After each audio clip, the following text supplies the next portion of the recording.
Assalamualaikum warahmatullahi wabarakatuh.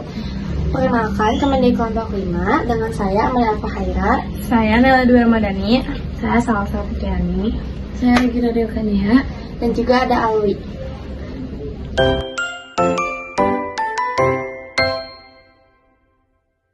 Ketika kita mengambil napas dalam, O2 masuk ke dalam hidung atau mulut kita. Kemudian O2 melewati faring, laring, trakeal, bronkus, dan bronkiolus, hingga akhirnya mencapai alveolus di dalam paru-paru.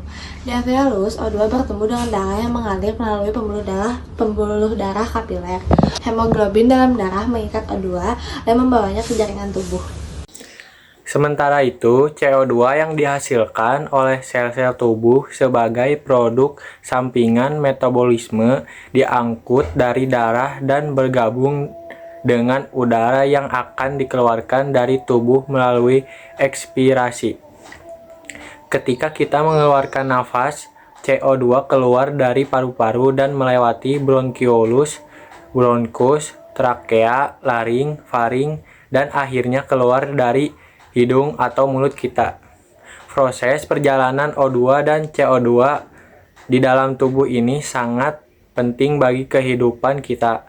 Tanpa proses ini, kita tidak dapat mendapatkan O2 yang dibutuhkan oleh tubuh dan tidak dapat mengeluarkan CO2 yang dihasilkan oleh tubuh.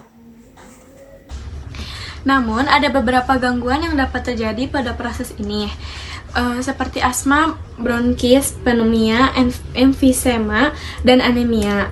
Gangguan-gangguan ini dapat menyebabkan kesulitan bernapas, kelelahan, dan bahkan kematian. Oleh karena itu, sangat penting bagi kita untuk menjaga kesehatan paru-paru dan sistem pernapasan kita dengan cara berolahraga secara teratur, tidak merokok, dan menghindari polusi udara. Berikut adalah proses pernapasan dari hidung hingga alveolus, kemudian keluar lagi.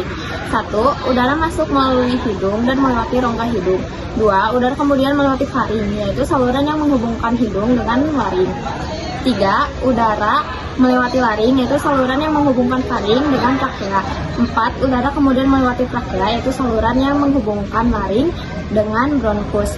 5. Udara melewati bronkus, yaitu saluran yang menghubungkan trakea dengan bronkiolus.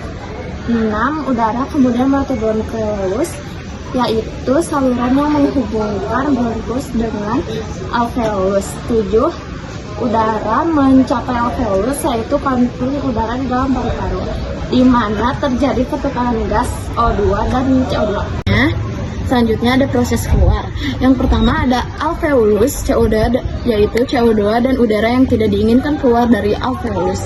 Yang kedua ada bronkus, yaitu CO2 dan udara yang tidak diinginkan melewati bronkiolus. Yang ketiga ada bronkus, CO2 dan udara yang tidak diinginkan melewati bronkus.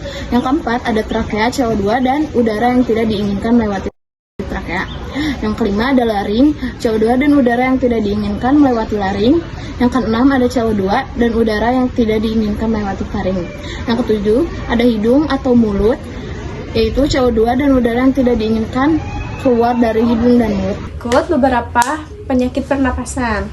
Yang pertama ada asma, penyakit kronis yang menyebabkan peradangan dan penyempitan saluran napas. Yang kedua bronkitis, peradangan pada saluran napas yang disebabkan oleh infeksi bakteri atau virus. Yang ketiga emfisema, penyakit kronis yang menyebabkan kerusakan pada kantong udara alveolus di paru-paru. Lalu yang keempat itu ada pneumonia, infeksi pada paru-paru yang disebabkan oleh bakteri, virus, atau jamur. Dan yang kelima ada kanker paru-paru, penyakit ganas yang menyebabkan pertumbuhan sel abnormal di paru-paru. Sekian video dari kami. Wassalamualaikum warahmatullahi wabarakatuh.